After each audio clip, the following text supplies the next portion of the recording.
da con alegría. Y Dios puede hacer que toda gracia abunde para ustedes, de manera que siempre, en toda circunstancia, tengan todo lo necesario.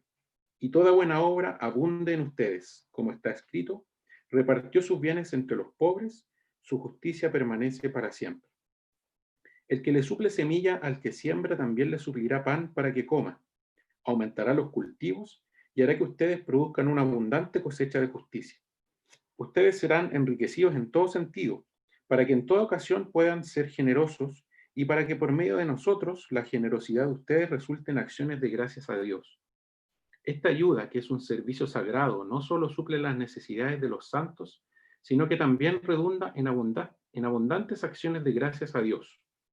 En efecto, al recibir esta demostración de servicio, ellos alabarán a Dios por la obediencia con que ustedes acompañan la confesión del Evangelio de Cristo y por su generosa solidaridad con ellos y con todos. Además, en las oraciones de ellos por ustedes, expresarán el afecto que les tienen por la sobreabundante gracia que ustedes han recibido de Dios. Gracias a Dios por su don inefable.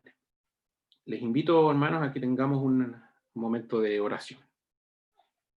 Señor y Padre Santo, queremos rogarte en esta hora que tú estés con nosotros, que sea abriendo nuestro corazón, Señor, para no solamente atesorar tu palabra, sino también, Señor, para ponerla por obra. Líbranos, Señor, de cualquier distracción, especialmente en este tiempo que estamos en nuestros hogares, Señor, sujetos a muchas distracciones, Señor, para que podamos estar atentos, Señor, a lo que tú tienes preparado para nosotros hoy día. Limpia mis labios, Señor, mi corazón, para hablar de tu palabra, Señor, con fidelidad. Te lo pedimos en el nombre de Jesús. Amén. Debo reconocer que es bien raro hablarle al computador, pero estoy seguro que varios de ustedes o todos están muy atentos.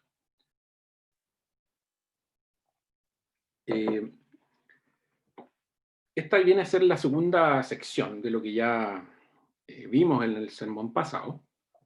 Y en esa primera sección que predicó el pastor Vladimir, el apóstol Pablo va a tratar este texto que acabamos de leer también, y comienza justamente en el capítulo 8 hablando de la escasez, de la pobreza que había en la iglesia de Jerusalén. Entonces muchas iglesias habían apartado una ofrenda y justamente habían ofrendado ya a Jerusalén, y la idea es que en este momento retomen esa práctica de ofrendar y aportar justamente para esta iglesia que está pasando por grandes necesidades. Y justamente Pablo no busca solamente instar solamente a la generosidad, porque como vimos el domingo pasado, y vamos también a ver ahora, la intención de Pablo es que en esta sección en particular es profundizar la comprensión de lo que la misma gracia de Dios genera en su iglesia y genera particularmente en cada uno de nosotros, en cada individuo, ¿ya? Que en el dar nosotros recibimos gracia de Dios, es decir, que nosotros también somos bendecidos cuando somos y practicamos la generosidad.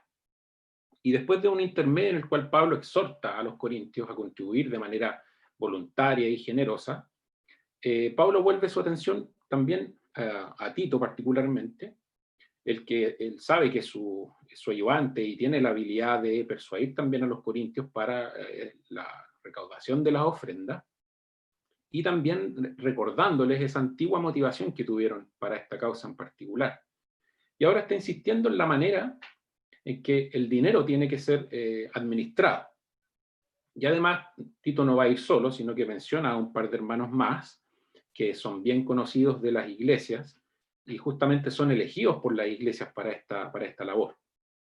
Y la importancia de la recolección de los fondos, también recién que el apóstol Pablo aquí quiere demostrar su integridad con respecto a la considerable suma de dinero que seguramente se iba a recaudar, y también preparar el camino para cuando esta ofrenda se llevara a Jerusalén. Entonces, de alguna manera, su reputación estaba en juego, en el sentido de que todas sus recomendaciones pudieran relacionarse no solamente con cuestiones administrativas, sino que si él se veía involucrado directamente con esas ofrendas, se podía pensar que él le estaba sacando algún provecho. Y finalmente, ya en el capítulo 9, nosotros vemos una muy contundente e interesante argumentación bíblica respecto del dar, y viene a respaldar justamente todo lo que ya está hablando en todo el capítulo 8. Así que sin más preámbulo, vamos al primer punto de este sermón en relación a la siembra y la cosecha, que es justamente como se titula el sermón de hoy día. Y este ejemplo de siembra de Tito y de los hermanos que lo acompañan. En el versículo 16, Pablo, digamos, comenzando esta sección, describe su aprecio por los macedonios, quienes también demostraron su generosidad en el servicio a la iglesia. Y ahora expresa su gratitud a Dios por Tito, particularmente, quien ha trabajado y va a seguir trabajando entre los corintios, y menciona a Tito también en el versículo 6 del mismo capítulo 8, y anteriormente ya lo mencionaba en el capítulo 2. Y el apóstol Pablo siempre reconoce la mano de Dios en la vida de su pueblo. Entonces Dios dio a los macedonios la gracia para dar. Y pone también en el corazón de Tito la urgencia por servir a los corintios, de ir en esta comitiva, digamos, para recaudar las ofrendas, y pone también esa gracia para que Tito justamente tenga esa disposición. Entonces la razón para el entusiasmo de Tito es evidentemente su deseo de agradar a Dios primeramente, y este asunto también tiene que ver no solamente con quienes van a recibir la ofrenda, que es la iglesia de Jerusalén, sino también con quienes van a ofrendar, y es donde Pablo va a ir apuntando más adelante. Y justamente Pablo tiene el interés de que no solamente se busque una recolección de ofrendas, sino también el crecimiento espiritual de los corintios, porque él dice que tenía la misma preocupación que Tito en el versículo 16, pero él se queda en Macedonia mientras Tito viaja a Corinto con los otros hermanos, y luego explica de que esa ansiedad de Tito queda de manifiesto tanto en la forma en que recibe la petición de Pablo, como en la disposición que manifiesta Tito de ir a Corinto. Pero ahora retoma su solicitud en el sentido de completar la colecta. Entonces apela a Tito, quien acepta gustoso, digamos, el desafío de finalizar esta tarea, pero en realidad este pedido está un poco de más, porque ya ahí manifiesta que por su propia voluntad Tito ya deseaba ir y completar esta recaudación. Luego menciona en el versículo 18 a un hermano en particular. Los más eruditos mencionan a muchos candidatos, entre los cuales están Lucas, Bernabé, Timoteo, Apolo, por mencionar algunos de quienes se cree que puede ser este hermano. Y por la descripción podría ser cualquiera de ellos, pero no hay mucho consenso. Y quizás nos podamos preguntar por qué Pablo no menciona el nombre y omite referirse a este hermano, y lo dice solamente como un hermano. Pero analizando las cartas de Pablo, vamos a poder ver que regularmente identificar a las personas no era una práctica común de Pablo. Entonces él luego menciona que las iglesias los escogieron para que los acompañen, en el versículo 19. Entonces esta es la segunda vez en varios versículos que Pablo se refiere a las iglesias. Y estas iglesias son representativas, naturalmente, incluyendo también a las iglesias de Macedonia. Por eso Pablo habla de las iglesias. Y no él, sino que las congregaciones han tomado la iniciativa, posiblemente a sugerencia del mismo Pablo, pero de las iglesias fueron quienes nombraron a una persona para que acompañe a Tito en esta labor. Y el texto aquí muestra que el término particularmente de nombrar se refiere a que justamente alzaban las manos en una sesión congregacional, ya lo que hace mucho sentido justamente con nuestra forma de gobierno. Entonces, las iglesias escogen a un hombre que es bien conocido por su predicación en el Evangelio, de buen testimonio, y que tenía las habilidades para, digamos, hacer esta labor. Luego Pablo menciona que dice, la cual administramos para honrar al Señor y demostrar nuestro ardiente deseo de servir, en la segunda parte del 19. Entonces, aquí el mandato de reunir los fondos tiene un doble propósito, justamente que es, primero, Pablo busca glorificar al Señor y justamente también servir. Y a través de sus epístolas, Pablo también busca enseñar un principio del Antiguo Testamento, que todas las cosas deben ser hechas para la honra y la gloria del Señor. Y recurrentemente el apóstol advierte a sus lectores que deben evitar incluso la apariencia del mal, justamente porque él buscaba su integridad, digamos, como testimonio delante de los demás, y también él justamente aplica esta enseñanza para sí mismo. Y él está consciente de que tenía oponentes en la iglesia de Corinto y que estaban listos para atacarlo por cualquier razón. Entonces, esta colecta seguramente, esta recaudación de fondos seguramente le había dado la oportunidad a sus detractores, digamos, para difundir el rumor de que él se estaba quedando con las lucas, digamos, que se estaban recaudando o las estaba usando para su propio beneficio. Entonces el apóstol está haciendo aquí todo lo posible para evitar cualquier crítica que pudiera afectarle negativamente a él, su ministerio y juntamente también a sus colaboradores. Entonces, dos veces, Tito, una tras otra, Pablo escribe las palabras administramos, ¿ya? Señalando que él está involucrado también en la administración, y justamente menciona ese término de administración en los versículos 19 y 20 para destacar la importancia que tenía este trabajo.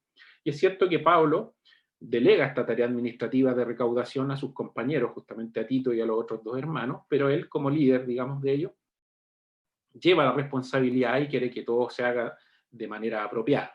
Entonces las palabras de Pablo no las dice simplemente por el bien propio y de sus colaboradores. Están dirigidas a cada cristiano en relación a nuestro testimonio. Y todos nosotros estamos llamados a vivir vidas que sean moralmente correctas, que sean vidas dignas de imitar, que sean vidas que manifiesten una buena reputación. Y Pablo escribe que en el versículo 21, porque procuramos hacer lo correcto no solo delante del Señor, sino también delante de los demás. Entonces vemos entonces que quienes somos seguidores, y justamente a quienes está dirigida esta carta, debemos ser honestos, debemos ser rectos delante de Dios, y no solamente delante de Dios, sino también delante de los hombres, justamente hablando de nuestro testimonio. Entonces nos sirven nuestras excusas de que en la iglesia yo soy así como soy y me tienen que aceptar, aunque sea un desubicado, o un desagradable, o un hiriente, o que sea un pelador, o un orgulloso, etc. Cada uno ahí debe ver a dónde le aprieta el zapato en ese sentido, pero el ejemplo es claro de Pablo, de que nosotros debemos manifestar un buen testimonio, guardar una buena reputación, también delante de quienes nos rodean, no solamente delante de la iglesia, sino que en nuestro lugar donde vivimos, especialmente ahora que pasamos muchos de nosotros más tiempo en la casa, con nuestros vecinos, nuestros compañeros de trabajo, de estudio, etc. Entonces, nuevamente menciona después Pablo a otro hermano, de quien los eruditos tampoco tienen ahí gran idea de quién pudo haber sido este hermano. Y Pablo lo envía también con Tito y el otro compañero de viaje, y suponemos que los corintios no necesariamente estaban familiarizados con este personaje en particular, pero las frases descriptivas dicen que ha estado en la presencia de Pablo en el versículo 23, es un colaborador entre ustedes, y en cuanto a los otros hermanos, son enviados de la iglesia y son una honra para Cristo. Y es muy importante esto porque justamente se enlaza con lo que está mencionando en el versículo anterior, porque son personas que tienen un buen testimonio, ¿ya? Entonces, y justamente son elegidos por las iglesias como representantes, digamos. Y después vuelve con Tito.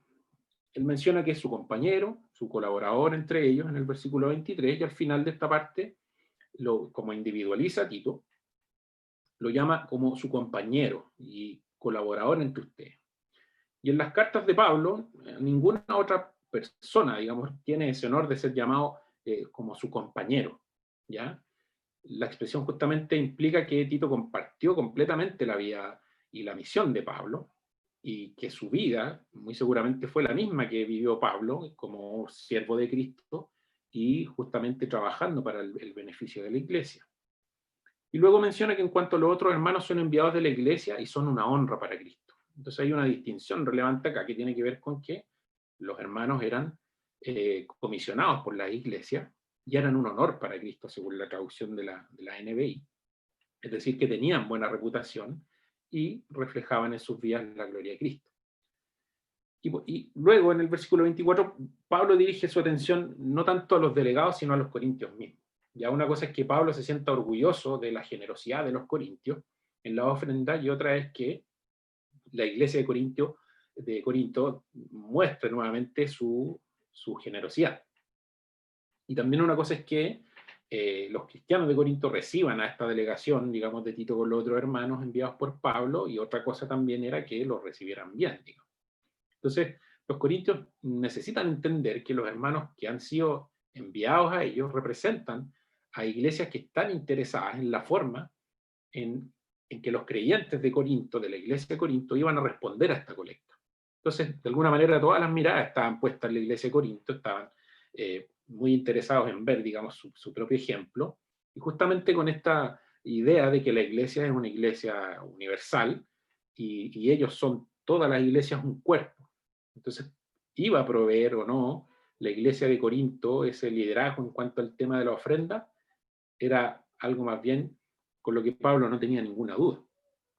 Y el ofrendar, en ese mismo sentido, nunca debe hacerse bajo ninguna presión, sino siempre por amor. Y justamente lo va a venir a tratar más adelante en el capítulo 9, reforzar esta idea. Entonces, las iglesias de Macedonia particularmente habían demostrado su amor con su rica generosidad. Esto lo vimos en el sermón del domingo pasado.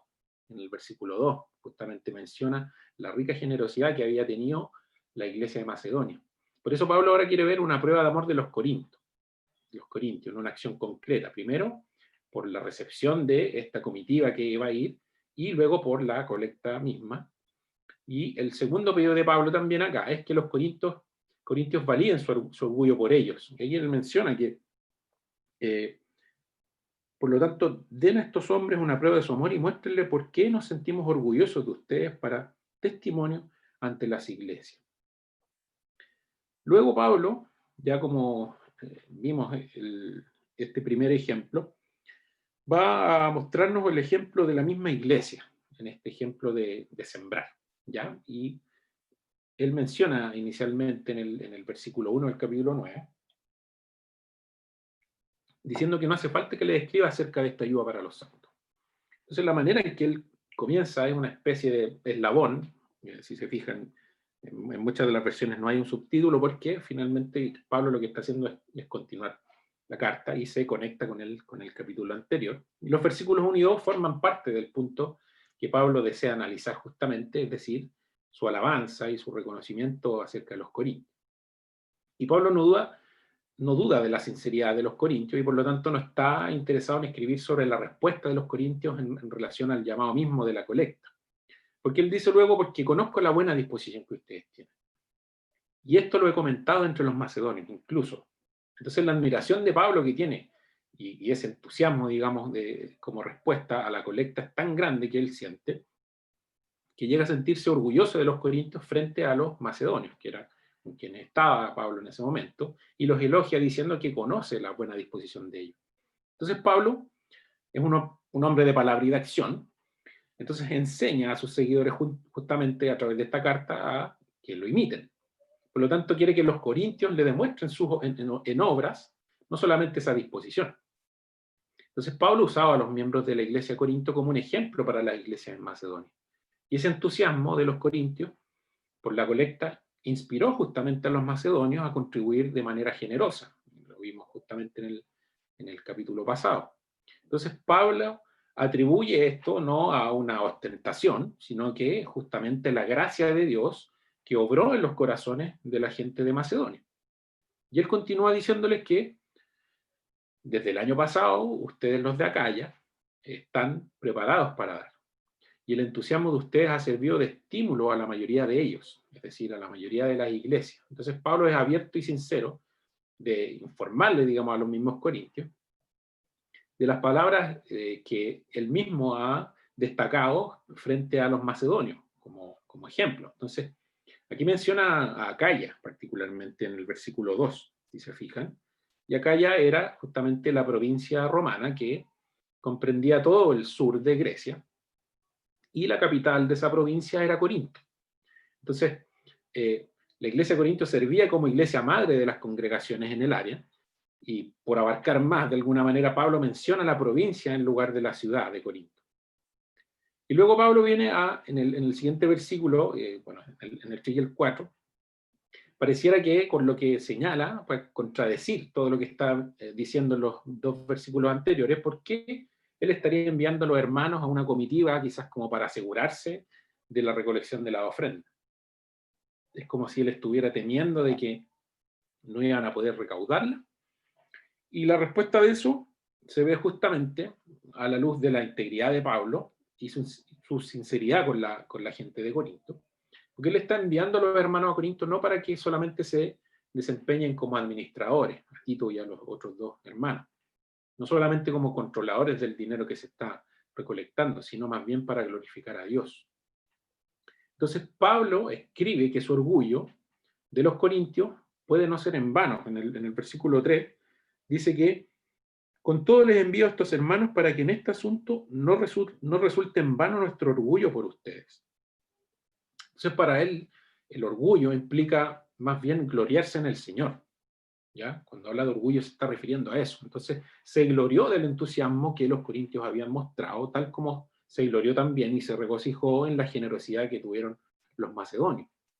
Pero no quiere que los corintios de alguna manera se vean rezagados y perdiendo ese liderazgo que tenían en relación a la labor de la recolección de las ofrendas. Entonces quiere que los corintios se pongan en acción y demuestren su amor por la iglesia, y su amor particularmente por la iglesia de Jerusalén, y también por los hermanos que él estaba enviando a Macedonia y Tito y sus compañeros. Entonces las palabras de Pablo aquí deben entenderse como palabras de aliento, como de motivación y ánimo en el Señor. Y él menciona luego que no sea que algunos macedonios, en el versículo 4, no sea que algunos macedonios vayan conmigo y los encuentren desprevenidos. Y como este versículo, la continuación, digamos, del versículo 3, empieza con las palabras que quizás pueden expresar esta incertidumbre que les mencionaba. Es decir, en el momento en que Pablo escribe esta carta, es como si no estuviera seguro que más adelante, cuando él viajara justamente a la iglesia de Corinto, podía ir acompañado de algunos macedonios también. Entonces, en caso de que los macedonios acompañaran justamente a Pablo, no los iban a encontrar preparados con la ofrenda. Entonces iban a sentir vergüenza por encontrarse con Pablo y con los macedonios, y sentirse avergonzados por no tener o haber cumplido las eventuales expectativas que podían haber tenido. Entonces él quería que la iglesia de Corinto y de los macedonios también asumieran este liderazgo en este proyecto de recaudar los fondos. Y si la iglesia que la había plantado se quedaba rezagada, digamos, en esta labor o no estaba preparada, iba a sentirse muy desconcertado y ciertamente desmotivado. Pero lo que Pablo está haciendo aquí es que él quería que este proyecto, digamos, estuviera completado para cuando él fuera justamente con los macedonios, que finalmente más adelante termina yendo justamente con algunos macedonios para allá. Y luego él dice que en ese caso nosotros, por no decir nada de ustedes, nos avergonzaríamos por haber estado tan seguros. Entonces él pone aquí una señal como de alerta. Y es quizás un ejemplo de cómo está usando el tacto Pablo cuando tiene que tratar un asunto delicado, sobre todo cuando hablamos de dinero. Entonces, si la gente de Corinto no estaba preparada para cuando Pablo llegara, iban a sufrir esa vergüenza, iban a sufrir de alguna manera esa humillación. Pero notemos que Pablo mismo está dispuesto a asumir la responsabilidad y se refiere a los corintios como si no tuvieran la culpa, en el versículo 4. En ese caso, nosotros, por no decir nada de usted, nos avergonzaríamos por haber estado tan seguros.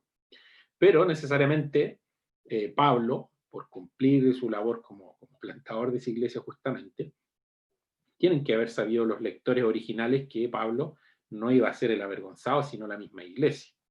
Así que luego Pablo señala que le pareció necesario rogar a estos hermanos que se adelantaran a visitarlos. Aquí se está refiriendo a Tito y a los otros dos hermanos, de que se adelantan a ir. Y sobre la base de los versículos anteriores, el 3 y el 4, que Pablo está escribiendo que él ha pensado muy cuidadosamente sobre este asunto, llegando a la conclusión de que todo apuntaba a la necesidad de enviar a estos hermanos. Entonces él dice que los dos hermanos que no son mencionados por su nombre y iban a acompañar a Tito, habían sido comisionados no por Pablo, sino por las iglesias justamente. Entonces él menciona que van a completar los preparativos para esa colecta que ustedes habían prometido. Entonces él le hace ese recordatorio de que ellos se habían comprometido ya con una ofrenda. Y Pablo no solamente tenía la absoluta confianza en que los lectores de la epístola, en el caso de los corintios, sino que también les recordó de su primer entusiasmo que ya habían tenido y la promesa que ellos habían hecho. Por lo tanto, hace que los corintios asuman con responsabilidad esta labor. Entonces, él menciona luego que justamente la ofrenda estará lista como una ofrenda generosa y no como una tacañería, finalizando el versículo 5. Y el propósito para el trabajo preliminar de recolectar los fondos consiste en que todo esté listo para cuando Pablo llegue y, y, y justamente quienes lo acompañan observen también el testimonio que ellos iban a dar. Entonces, de alguna manera, resumiendo esta segunda parte, el dar, que se origina justamente en un corazón dedicado a Dios, siempre resulta en una bendición, porque la ofrenda va a bendecir, como veíamos al principio, justamente al que recibe, y Dios concederá también su bendición a quien está ofrendando. Pero dar con un corazón que está atrapado quizás por la codicia, nunca va a recibir la aprobación de Dios. Porque justamente la codicia es una idolatría y toma el lugar de Dios en nuestro corazón. Entonces, este es el contraste que Pablo está buscando establecer. Y él confía que esta donación, digamos, financiera va a proceder justamente de la generosidad en lugar que de la codicia. Y vinculándolo también por el amor al prójimo. Siendo esta la motivación, la ofrenda iba a ser de bendición para ellos mismos como quienes iban a practicar la ofrenda. Sin embargo, justamente todo lo contrario es si era motivada por la codicia. Y en tercer lugar, tenemos también el ejemplo de Jesucristo mismo en relación a la siembra. En el versículo 6 en adelante, vemos que dice que habla de la siembra y de la cosecha.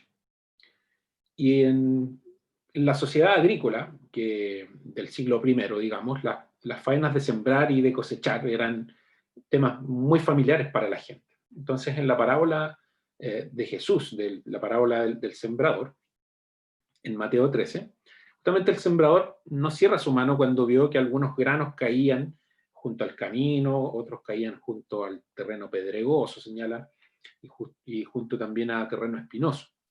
Él siembra generosamente mientras va caminando y recorriendo el terreno. Entonces, así como la parábola del sembrador tiene una aplicación espiritual justamente, las palabras de Pablo son afines a una verdad espiritual también. Y en otra parte, justamente Pablo a los Gálatas les escribe que cada uno cosecha lo que siembra, en Gálatas 6, lo cual también es una realidad tanto en la esfera física, pero también en lo espiritual. Y en un sentido, cuando hablamos del agricultor, si un agricultor pierde la semilla que ha esparcido porque se arriesga por las condiciones del tiempo, por enfermedades o porque los insectos destruyen las semillas, justamente el sembrador confía en que Dios va a conceder la satisfacción de recoger la cosecha. Y esto también es cierto cuando hablamos de manera espiritual. Él dice, el que siembra escasamente, escasamente cosechará, y el que siembra en abundancia cosechará. Es decir, el que da, alabando a Dios, va a recoger una cosecha por la cual va a dar gracias al Señor. Y el dador generoso también responde con agradecimientos y alabanza a Dios por las numerosas bendiciones, no solamente materiales, sino también las bendiciones espirituales que recibe de parte del Señor. Luego él menciona que cada uno debe dar según lo que haya decidido en su corazón, justamente como nos recordaba el hermano Luis Estrada en la parte de las ofrendas. Y Pablo no está emitiendo ningún mandato, no establece ninguna regla ni ninguna presión en realidad, porque a los corintios les da completa libertad y les dice que decidan en sus propios corazones lo que van a dar. Y especifica, sin embargo, que la responsabilidad recae en cada persona y por consecuencia en la iglesia. Entonces, cada persona, cada individuo debe considerar este asunto en su propio corazón y luego decidir de esta manera lo que va a ofrendar, y por consecuencia justamente toda la congregación se va a unir para contribuir a la recaudación de esta colecta. Y dice que el acto de dar debe hacerse sin mala gana ni por obligación. Y una señal muy clara de cuando lo sentimos como una obligación es cuando sentimos apego por las posesiones. Cuando de repente las posesiones o el dinero o nuestro trabajo, etcétera, lo vemos como algo propio. Y eso nos lleva a que tal dominio que pueden tener las posesiones de nosotros que difícilmente vamos a querer dar o ser generosos justamente. Y si lo somos, u ofrendamos, no necesariamente como motivación de la generosidad lo vamos a hacer o quejándonos o lo vamos a hacer de mala gana. Entonces, aquí, al participar de manera voluntaria, cada persona o cada individuo en realidad está testificando de su fe en Jesucristo, justamente con la ofrenda. Y él luego viene a señalar porque Dios ama al que da con alegría. Entonces dentro de la comunidad cristiana, este versículo se cita con bastante frecuencia respecto al acto de dar. Y el versículo viene del texto de Proverbios 22, la primera parte del versículo 9, que dice que el que es generoso será bendecido. Y aquí solamente el matiz que hace Pablo es que cambia el bendecir por ama. Entonces Pablo es consciente del amor justamente que es un amor indescriptible de Dios hacia nosotros. Y así como Él nos ama, también ellos deben amarse y debemos amarnos los unos a los otros. Y por esta razón Pablo le dice a los corintios que él quería probar la autenticidad de su amor considerando la gracia de Cristo Jesús. Eso lo señala justamente en el capítulo 8, en los versículos 8 y 9. Y luego les menciona que Dios puede hacer que toda gracia abunde para ustedes. Entonces, en el versículo anterior Pablo está enseñando que Dios justamente es amor. Y en el versículo presente, ahora en el versículo 8, que Dios es todopoderoso. Es decir, que Dios expresa su amor a su pueblo a través también de su poder. Y luego en el versículo el concepto de todo, el concepto todo aparece varias veces, señala justamente la palabra toda, la palabra siempre, la palabra todo y la palabra toda de nuevo. Entonces, ¿por qué está siendo tan insistente con esto? Que con este concepto en particular, Pablo intenta describir justamente la bondad y la grandeza que es infinita de parte de Dios. Y lo primero que Pablo dice es que Dios puede hacer que toda gracia abunde para ustedes. Y Dios está presente en todas las complejidades de la vida y también está justamente en la decisión de dar. Dios derrama de su amor sobre el dador alegre. Entonces Él concede el don de la salvación, Él concede los dones espirituales, Él concede los frutos del Espíritu y también concede las innumerables bendiciones materiales que nosotros tenemos. En conclusión, nosotros tenemos dones espirituales y físicos, y todos estos beneficios, digamos, son incluidos en la palabra gracia, de la gracia que nosotros recibimos de parte de Dios. Y luego él dice que de manera que siempre, en toda circunstancia, tengan todo lo necesario. Ya podemos pensar que aquí está haciendo una generalidad. Y si tomamos estas palabras literalmente, parece ser demasiado bueno para ser verdad. O sea, que en toda circunstancia tengamos todo lo necesario. Y en verdad, justamente la gracia de Dios es todo suficiente para satisfacer cada una de nuestras necesidades todo el tiempo. Pero cuando Él nos concede su gracia es siempre para que nosotros le glorifiquemos a Él. Y un cristiano que por la gracia de Dios siempre tiene suficiente en todo, debe dar dentro del marco de su amor a Dios y de su amor al prójimo. Entonces el regalo de los dones espirituales y materiales que nosotros recibimos provenientes del Señor nunca deben detenerse en quien recibe todas esas bendiciones. Esas bendiciones deben ser traspasadas también para aliviar las necesidades de otros. Y justamente es lo que está buscando Pablo enseñarles acá a los corintios. Entonces los creyentes debemos ser siempre un canal por medio del cual fluya la gracia que recibimos de parte del Señor para justamente bendecir a otros. Entonces es en ese servicio que Pablo viene a señalar también que toda buena obra abunde en ustedes para reafirmar esta idea. Dos veces en este versículo Pablo relaciona el verbo abundar con Dios y con nosotros. Entonces Dios hace que su gracia abunde para que nosotros también abundemos en buenas obras. Luego, como lo ha venido haciendo en diferentes cartas, Pablo refuerza su discurso citando un pasaje del Antiguo Testamento en el versículo 9, y él dice como está escrito: repartió sus bienes entre los pobres, su justicia permanece para siempre. Muy interesante lo que menciona ahí, de que su justicia perdura para siempre. Y también viene después en el versículo 10 a señalar otro texto del Antiguo Testamento, esta vez que tiene referencia de Isaías 55:10, que dice: Así como la lluvia y la nieve descienden del cielo y no vuelven allá sin regar antes la tierra y hacerla fecundar y germinar, para que dé semilla al que siembra y pan al que come. Esa es la referencia que está haciendo Pablo respecto del libro del profeta Isaías. Entonces, en el contexto justamente de esa profecía de Isaías, muestra que Dios es el sujeto que provee la lluvia y la nieve para que actúen como instrumentos para germinar el grano que se sembró. Entonces, después de que ha pasado una sequía, es lo que está explicando, lo más básico que se necesita o lo que necesita un agricultor va a ser semillas. Entonces, cuando se ha terminado de arar la tierra y de sembrar, hay que esperar a que, por la lluvia que provee el Señor, esta semilla germine y crezca y se pueda cosechar. Entonces, el agricultor sabe que no puede hacer nada para que la semilla germine y la planta crezca, ¿verdad? Y justamente ese es el trabajo que hace Dios. Pero Pablo dice que Dios provee incluso de la semilla. Dios nos provee de esa semilla que va a ser sembrada, por lo que el agricultor lo único que tiene que hacer es depender justamente del Señor, desde el principio hasta el final. Y es justamente lo que tenemos que hacer nosotros también, si es que hemos pasado por necesidad o no vemos resultados de aquellas cosas que pensamos que estamos sembrando. Por lo tanto, si no hay semilla, evidentemente que no va a haber cosecha, pero incluso en ello que es Dios quien lo provee. Entonces los corintios tuvieron que entender que como la semilla y la cosecha vienen de Dios, así todas las bendiciones materiales y espirituales se originan justamente en Dios. Y además Dios las multiplica. Entonces Dios provee semilla para el beneficio de su pueblo, y su pueblo justamente o igualmente debe dar de sus posesiones para beneficio de los pobres. Porque entonces van a entender que la semilla que han sembrado, Dios la va a transformar en una cosecha de justicia.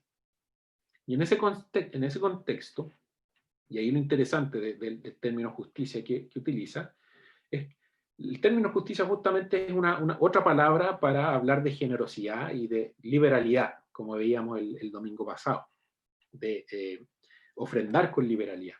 Y esto incluye alimento, ropa para aquellos que están más desposeídos, ofrendas en dinero, ser amables con aquellos que están desposeídos justamente, ser misericordiosos, también practicar la defensa de los derechos de aquellos que son más desposeídos.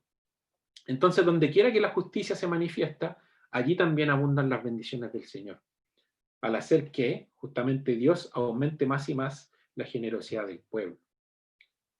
Luego en el versículo 11, él dice, ustedes serán enriquecidos en todo sentido para que en toda ocasión puedan ser generosos. Entonces, aquí la forma verbal que está utilizando de serán enriquecidos está en una voz pasiva y alude a Dios como el agente que va a enriquecer a los corintios, no podía ser de otra manera. Entonces, Dios bendice al dador alegre con riquezas en todo sentido, no solamente en lo material, sino que también en lo económico, en lo laboral, en lo espiritual, en lo intelectual, en lo social, en lo académico, y justamente en todo eso, no solamente ahora en el presente y en el pasado, sino también en el futuro, y más aún, con mayor razón, en la eternidad. Entonces, nadie debe pensar que Dios hace a las personas ricas materialmente solo porque somos cristianos. Eso lo tenemos que descartar de plano. Porque justamente y frecuentemente ocurre lo contrario. El concepto de ser rico no significa que Dios favorece con bienes materiales para satisfacer nuestros propios deseos egoístas. Este versículo claramente establece que el enriquecimiento se refiere a que nosotros podremos ser inmensamente generosos también. Y luego en la segunda parte del versículo 11 dice que para que por medio de nosotros la generosidad de ustedes resulte en acciones de gracias. Es muy interesante esta parte del texto, a mí particularmente me llama mucho la atención porque va a reforzar también esta idea en el versículo 12. Pablo está diciendo que él y sus colegas trajeron el evangelio a los corintios, por lo cual estos deberían ser creyentes agradecidos no solamente en palabras, sino también en obras, ¿no? Relacionándolos con la generosidad. Entonces, el resultado va a ser que los receptores de estos dones y de este regalo y la gracia del Señor sea gratitud al Señor. Y los dadores en todas las iglesias van a gozarse y van a alegrarse también en el Señor. Entonces, en resumen, toda la iglesia se goza y da gloria a Dios, justamente por esto que hablamos, de que de la gracia que recibimos para ofrendar, son bendecidos la iglesia de los Corintios en este caso, y también son bendecidos los hermanos en Jerusalén. Por lo tanto, todos contentos, todos felices, podríamos decirlo de alguna manera. En el versículo 12 refuerza esta idea porque él dice, esta ayuda que es un servicio sagrado no solo suple las necesidades de los santos, sino que también redunda en abundantes acciones de gracias a Dios. Entonces, en esta epístola, más que en cualquier otra carta, Pablo usa el término diaconía, ¿ya? Y diaconía y algunos derivados también. Y aquí el enfoque está sobre los cristianos judíos en Jerusalén, que ahora van a recibir justamente la atención de las iglesias de los gentiles.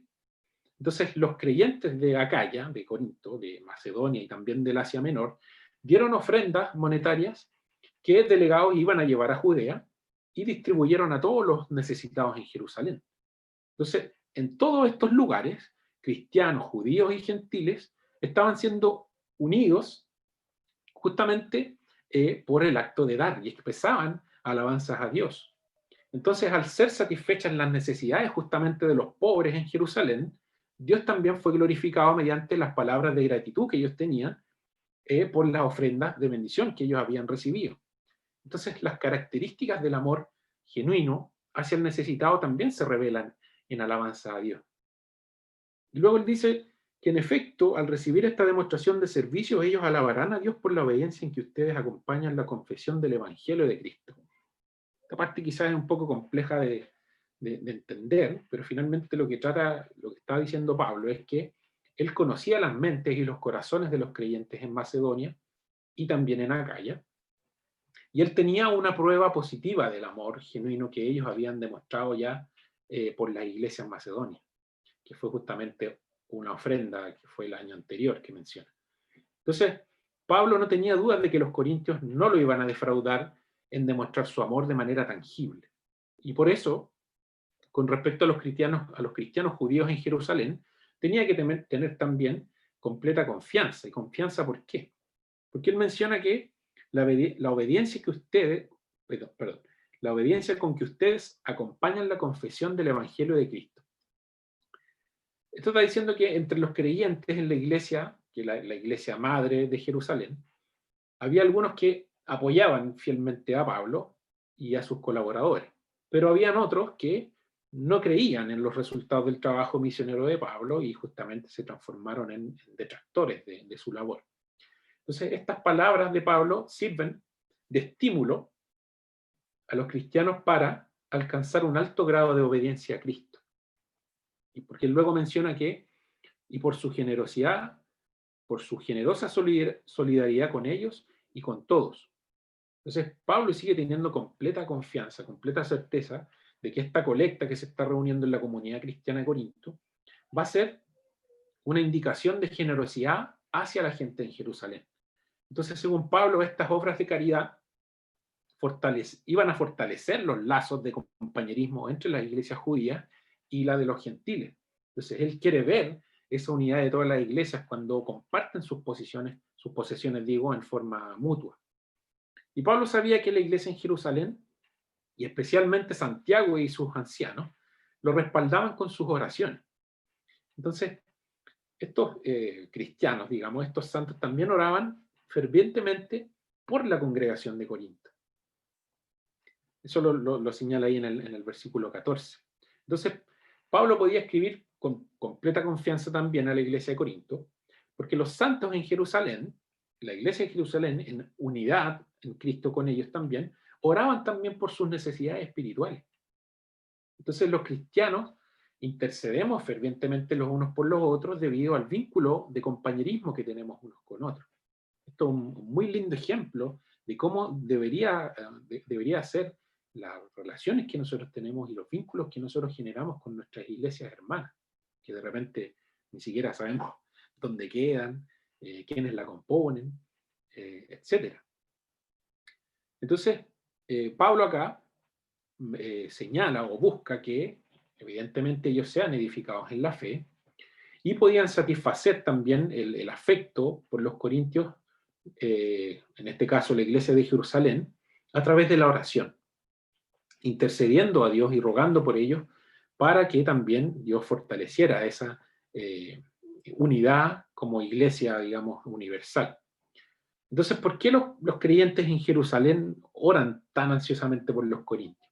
Y Pablo responde a esta pregunta por la sobreabundante gracia que ustedes han recibido de Dios. No por interés, sino que justamente por la sobreabundante gracia que de Dios ellos habían recibido.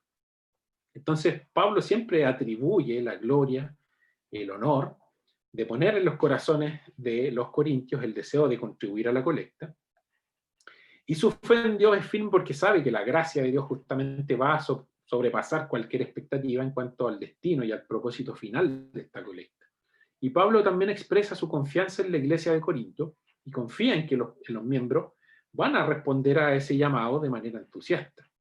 Y justamente también cuenta con que la iglesia de Jerusalén los va a respaldar mediante la oración intercesora por ellos. Entonces, ¿qué está tratando de comunicar Pablo aquí finalmente ya en el versículo 15? Como palabras de oración, justamente él menciona gratitud a Dios. Si se fijan ahí dice, gracias a Dios por su don inefable. Entonces lo que está presentando aquí no es otra cosa que una doxología, que es una conclusión más bien muy apropiada para la referencia anterior respecto de la sobreabundante gracia de Dios. Entonces, Dios recibe evidentemente el tributo que se merece, debido a su providencia, por hacer que esta colecta fuera de bendición para toda la iglesia, y Pablo expresa su gratitud también por su don inefable. Y ese don inefable no es otro ser que Jesucristo mismo, ¿ya?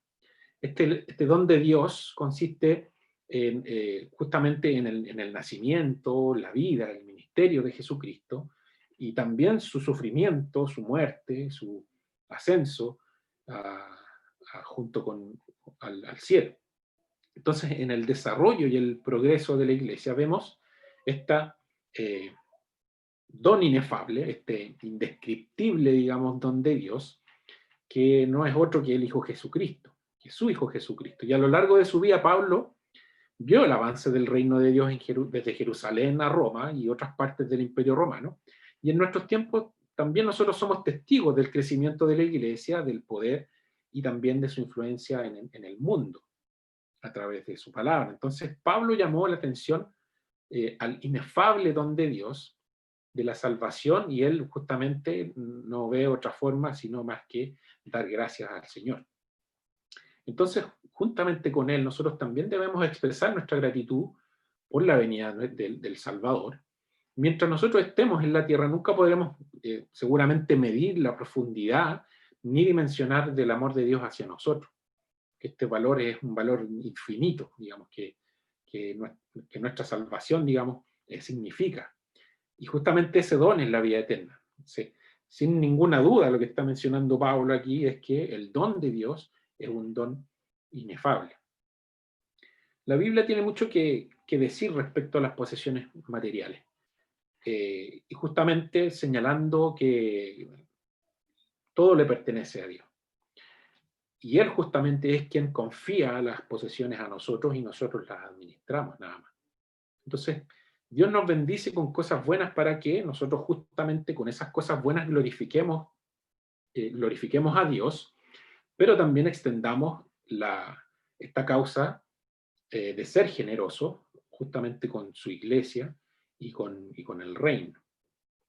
Entonces, las posesiones materiales pueden en ocasiones generarnos una trampa, en el sentido de que pueden ellas poseernos a nosotros, y cuando eso pasa, y justamente no es Dios quien es el objeto de nuestra devoción, sino que se transforma el dinero o las posesiones materiales, de alguna manera un Dios.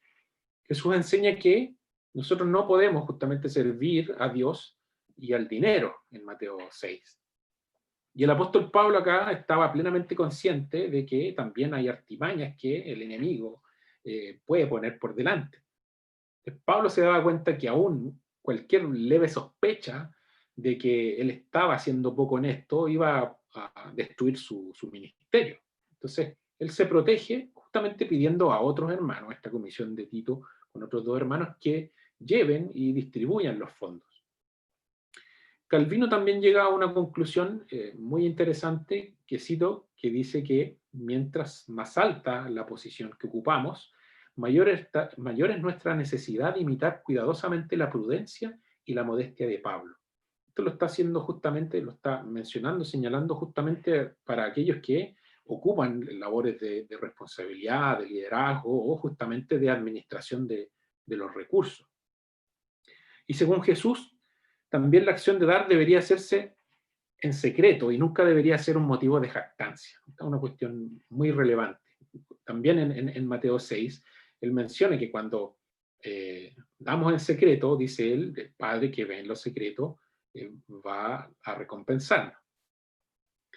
Entonces, ¿será que nosotros cuando damos estamos obligando a Dios a que nos recompense? Ciertamente que no es de ninguna manera en realidad.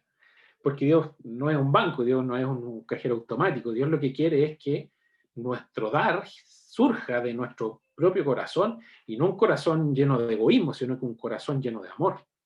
Entonces el amor no lleva registro de las buenas obras que nosotros hacemos, ni tampoco de las buenas obras que merecen ser recompensadas.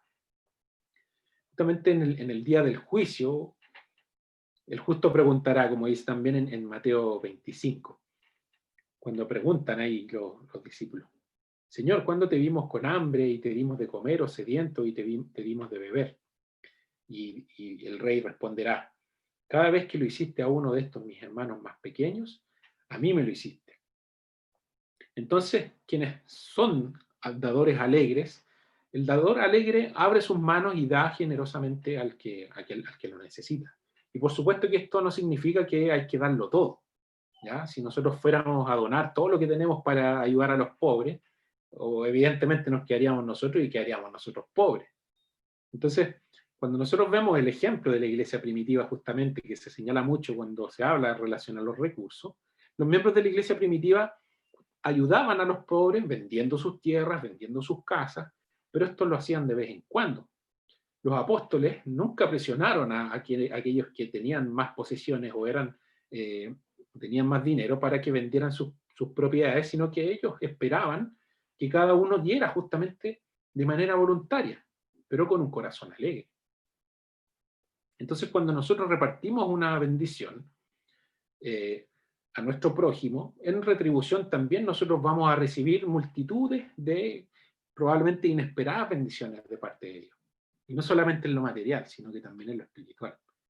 Y también Calvino aquí parafrasea algunas palabras de Pablo cuando él dice: mientras más generoso seas con tu prójimo, más generosas vas a hallar las bendiciones que Dios derrame sobre ti. Entonces, la cuestión de dar en la época de Pablo, como también en nuestra época, y la participación en colectas de caridad y en la administración de los recursos financieros siempre eran cuestiones o asuntos de preocupación y de conversación entre los hermanos. Eso también lo observamos hoy en día, cuando generalmente cuando hablamos de los temas de finanzas en nuestras propias asambleas, tendemos a ocupar mucho más tiempo en el presupuesto e informes de tesorería que en otros temas. Eso es porque siempre tiende a ser un tema delicado cuando hablamos de recursos. Y no es de sorprender que cada uno de los tres principales temas que Pablo está aplicando acá en este texto que acabamos de ver, primeramente él habla de la preocupación que tiene por la integridad de la colecta, es decir, de enviar a unos hermanos idóneos para que sean los administradores de esto. En segundo lugar, de la preocupación de que la colecta se haga sin ninguna presión, sino que fluya de actos de generosidad. ¿Ya? Y en tercer lugar, la preocupación por mantener el propósito adecuado de la colecta, como el énfasis que él está poniendo en el capítulo 9 de los versículos 6 al 15, que finalmente le está dando todo un fundamento teológico en relación al dar. Entonces, sobre la cuestión de la integridad que están mencionando, lo principal es que toda administración tiene que evitar cualquier ligera sospecha de egoísmo o de beneficio propio. Y nos alegramos porque esas cosas no ocurren, digamos, en nuestra iglesia, por la transparencia que tenemos en la exposición de las finanzas. Y también respecto a la motivación que él está hablando, la amonestación de Pablo es que cuando damos, cuando damos lo hacemos de manera voluntaria, pero también de manera generosa, que salga de un corazón lleno de gozo, lleno de alegría. Y la suposición de que todos hemos recibido dones de parte de Dios y de que formamos parte de una comunidad puede tender a engañarnos en el sentido de que puede poner una convicción de que nosotros controlamos lo que nosotros tenemos, porque lo ganamos por nosotros mismos, por nuestro propio esfuerzo. De repente somos muy rápidos en atribuir nuestros bienes materiales o nuestra riqueza a nuestro propio esfuerzo. Y nos convencemos de que poseemos más que los demás, o que vemos que otros poseen más que los demás porque ellos están trabajando muy duro o nosotros mismos estamos trabajando muy duro. Como si Dios proveyera de la materia prima solamente, Dios proveyera el trabajo y de nosotros depende a qué tan bien nos va en el trabajo y ganemos más lucas. Lo que necesitamos hacer, si de repente nos vemos expuestos a esa tentación, es evaluar todo lo que hacemos, incluido justamente nuestras ofrendas desde una perspectiva bíblica, que es lo que estamos haciendo ahora. Desde la perspectiva de la gracia que nosotros recibimos de parte de Dios. Analizar, enumerar. ¿Cuáles son todas las bendiciones que de parte de Dios recibimos? Porque nada fluye o proviene de nosotros mismos ni de nuestro esfuerzo. Entonces tendríamos una lista interminable de bendiciones que recibimos de parte de Dios. El objetivo de Pablo también aquí no es llegar a un desapego respecto a todas las cosas materiales, de alguna manera generando en nosotros un autocontrol de todo lo que respecta a bienes materiales, sino que más bien nosotros reconozcamos de que Dios es el dador de todas las cosas. Y quizás no haya una afirmación más radical que afirmar que Dios, sino nosotros mismos, Dios es el responsable de todo lo que somos y de todo lo que tenemos. Y nuestros recursos se originan en Él como una bendición, y no nosotros como una expresión de lo que merecemos, porque si es por merecimiento, nosotros merecíamos la muerte y no otra cosa. Entonces, que Dios es el dador de todo es el fundamento justamente de nuestra generosidad hacia los demás. Y la riqueza es un don de Dios también, como vimos el domingo anterior. Se nos da gratuitamente de parte del Señor como una expresión del compromiso que Dios tiene con nosotros como su pueblo. Por lo tanto, quienes confiamos en Él, podemos dar también de las bendiciones de Dios de manera gratuita, justamente como Dios nos da a nosotros. Y estos dadores alegres no lo son por naturaleza propia. No somos dadores alegres por iniciativa propia incluso. Solamente aquellos que, si entendemos que hemos recibido grandes bendiciones de parte de Dios, tanto en lo material como en lo espiritual, vamos a convertirnos en realidad ahí en dadores alegres. Entonces, como nuestra generosidad es una expresión de que Dios nos ha dado ya todas las cosas, debemos seguir nosotros también el consejo de Pablo, centrándonos en la gracia como base para dar. O sea, de la gracia que recibimos también nosotros damos a los demás. Y esto nos debiese estimular a resistir la tentación cultural que nos pueda decir que queremos hacer algo grande para el Señor. Dar a los demás no debería ser, o no debería convertirse al menos en una forma de devolverle a Dios lo que Él ha hecho por nosotros. Porque Dios no necesita de nuestro dinero. Dios, si quiere hacer avanzar sus propósitos y sus planes, lo va a hacer con nuestros recursos o no. No estoy diciendo con esto ni desincentivando nuestra generosidad en el dar, sino en la motivación. Porque nosotros tampoco deberíamos dar para mostrarle a Dios lo agradecidos que estamos. Nuestra tarea, y aquí explico lo que estoy diciendo, nuestra tarea no consiste en que debemos demostrar nuestra sinceridad a Dios por lo agradecido que estamos, porque Dios conoce nuestro corazón. En vez de esto, lo que está señalando justamente y desarrolla la idea de Pablo en el capítulo 9 es que la motivación para dar está radicalmente centrada en Dios mismo. Dios mismo es el fundamento, porque de Dios recibimos la gracia para dar. Entonces, dar a los demás en respuesta de lo que Dios ya ha hecho por nosotros en el pasado, también en lo que hace hoy día en el presente, también va a mostrar la confianza que nosotros tenemos de que Él va a suplir todo lo necesario para nosotros en el futuro. Entonces, dar es un acto de fe que se genera en respuesta a la gracia que Dios nos da. Entonces, como tal, nosotros debemos entender que dar no es una decisión nuestra de participar en los proyectos del Señor, en los proyectos de la iglesia, sino que es una expresión de que somos justamente iglesia. Es decir, de que le pertenecemos a Dios. Y justamente en esta idea de que nos pertenecemos unos a otros. Por esta razón, la integridad es una cuestión clave para Pablo. Por eso puede denominar esta colecta misma como un acto de gracia. Entonces, esta gracia se convierte para él en un ministerio del Evangelio, que es lo que está señalando en el versículo 13. Para Pablo, la participación en la colecta era una expresión de la fe misma. Por lo mismo, nosotros no podemos afirmar confiar en Dios y después estar dando a regañadientes, o de mala gana, o por obligación. La exhortación de Pablo aquí a los corintios es que no se vayan a arrepentir, o digo, que se vayan a arrepentir, viene a ser la idea del clímax, digamos, final. Y quiero decir con esto que la razón y el propósito del ministerio apostólico de Pablo encaja justamente con este propio designio de Dios a lo largo de la historia. Es decir, que la manifestación que debemos manifestar, o se debe manifestar, la alabanza y la gloria solamente a Dios.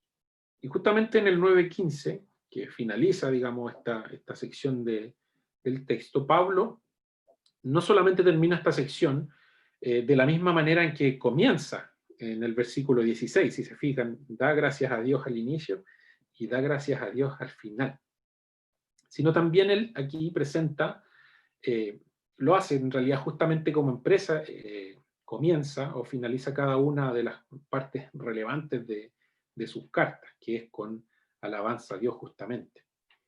Y para ver una aplicación desde el contexto de Pablo al contexto nuestro, podemos verlo justamente en que la administración de lo que Dios nos da sea para la gloria de Dios, no porque creemos que es motivo de nuestro propio esfuerzo, sino que damos justamente por quién es Él, por lo que Él hace en nuestra vida, justamente también por lo que Él está haciendo y también por lo que va a hacer con nosotros, recordando también la fidelidad de Dios y confiando también en sus promesas, confiando también en que el Señor es dueño de la historia, el Señor es el soberano y también porque Él es nuestro Salvador y nosotros somos su pueblo. Eso, hermano. Les invito a que tengamos un momento de oración. Infinito Padre Celestial, damos gracias, Señor, por tu palabra, gracias por tu enseñanza.